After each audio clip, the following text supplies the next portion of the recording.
Buddy, dito po natin makikita yung ating 410A. Pag 410A, 120, 130, 140. Ito ay okay na. At saka yung amperahe natin, 8 ampere. Ito ay 7 ampere, habang tumatagal magiging 7 ampere yan. Ito ay okay na, wala nang problema ito. Ayan mga buddy, ang ating ampere.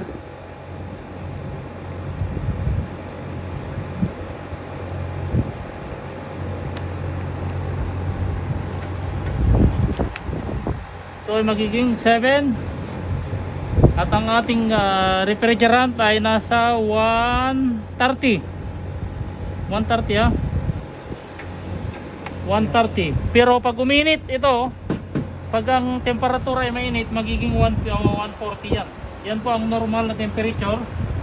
Tsaka ito po ay dapat kailangan mainit. Mainit siya.